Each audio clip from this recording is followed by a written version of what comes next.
Omicron virus کی ایک نئی قسم کی ساخت سے شناخت ممکن، لیکن بچاؤ کا طریقہ کیا ہے؟ یہ معلوم کرنا تو بہت آسان ہے کہ کس کو کرونا وائرس ہے یا نہیں، لیکن اومیکرون وائرس کی شناخت کا عمل کچھ پیچیدہ ہے۔ کورونا کی ایک نئی قسم جس کو سب سے پہلے جنوبی افریقہ میں دریافت کیا گیا، اب برطانیہ، کینیڈا، پرتگال، بیلجیم اور ہالینڈ تک پہنچ چکا ہے، جبکہ دنیا بھر میں کئی ممالک اس وائرس کے داخلے سے بچنے کے لیے سفری پابندیاں لگا رہے ہیں۔ واضح رہے کہ گزشتہ روز عالمی ادارہ صحت کے سربراہ ڈاکٹر ٹیڈروس اور ادھنوم نے خبردار کیا تھا کہ کورونا کی اس نئی قسم سے دنیا بھر میں وبا کی ایک نئی لہر پھیل سکتی ہے، جس کی ایک بڑی وجہ یہ بھی بتائی جاتی ہے کہ اس کی جینیاتی ساخت میں غیر معمولی حد تک تبدیلیاں آ چکی ہیں۔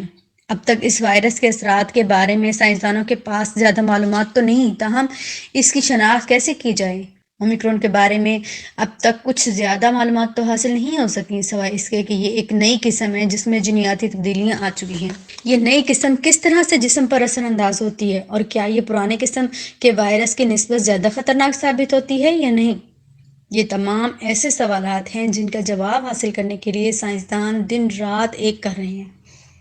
سب سے بڑا سوال یہ ہے کہ کیا وائرس کی یہ نئی قسم ویکسین کے خلاف مدافعت رکھتی ہے یا نہیں؟ اومیکرون کی شناخت کے لیے کون سے ٹیسٹ کیے جائیں؟ یہ معلوم کرنا تو آسان ہے کہ کس کو کرونا وائرس ہے یا نہیں، لیکن اومیکرون وائرس کی شناخت کا عمل کچھ پیچیدہ ہے۔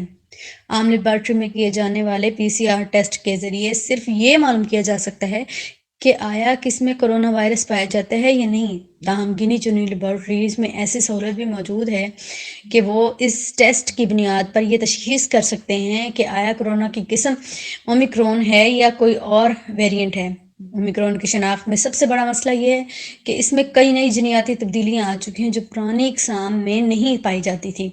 سب سے زیادہ فرق لیا وائرس کی اسپائک پروٹین میں پایا جاتا ہے۔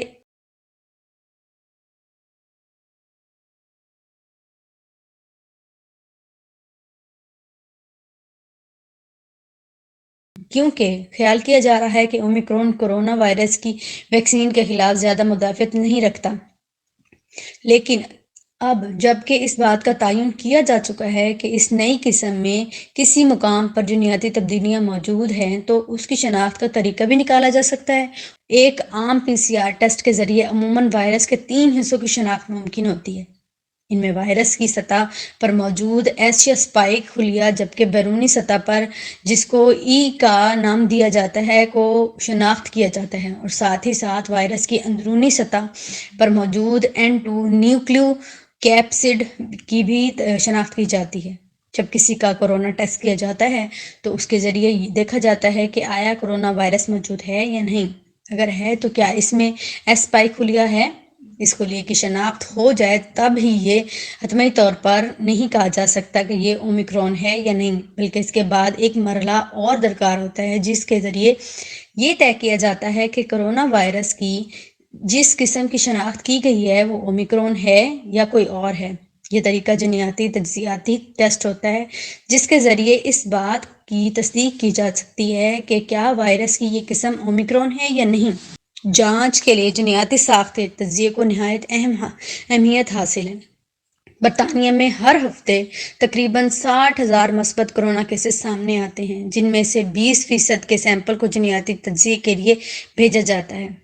اس سیمپل کے معائنے اور جینیاتی تجزیے سے سائنسدان اس بات کی تصدیق کرتے ہیں کہ آیا اس میں پائی جانے والی وائرس کی قسم کوئی پرانا ویرینٹ ہے یا کوئی کرونا وائرس کی ایک نئی اومیکرون قسم ہے۔ اس تجزیے کی بنیاد پر ہی تخمینہ لگایا جاتا ہے کہ مجموعی طور پر وائرس کی قسم کتنی پھیل چکی ہے، کیونکہ 20% سیمپل کی بنیاد پر ہر کیس کے متعلق حتمی طور پر رائے دینا مشکل ہوتا ہے۔ کووڈ کی نئی قسم کو پاکستان میں داخل ہونے سے روکنا مشکل ہی نہیں بلکہ ناممکن ہے۔ کورونا وائرس کی اومیکرون قسم باعث تشویش ہے۔ WHO کووڈ-19 کی ویکسینیشن سے متعلق خدشات میں کتنا سچ ہے اور کتنا جھوٹ؟ کیا اومیکرون جنوبی افریقہ میں ہی شروع ہوا؟ جس طرح سے کورونا کے آغاز میں اس بحث کا آغاز ہوا تھا کہ یہ وائرس کہاں سے پھیلا ہے اور کیا اس کی شروعات چین سے ہوئی ہے، ویسے ہی ایک بحث اومیکرون کے بارے میں بھی شروع ہو چکی ہے۔ سائنسدانوں کا ماننا ہے کہ جینیاتی تجزیے کی سہولت ہر جگہ موجود نہیں ہے۔ عالمی ادارہ صحت کے مطابق سائنسدان یہ جاننے کے لیے کوشش کر رہے ہیں کہ فی الحال احتیاط ہی سب سے مفید راستہ ہے۔ دنیا بھر کے دیگر ممالک کی طرح پاکستان میں بھی اس بات پر ہی زور دیا جا رہا ہے کہ اومیکرون کے خلاف مزاحمت کے لیے ویکسینیشن کے عمل کو تیز کیا جائے۔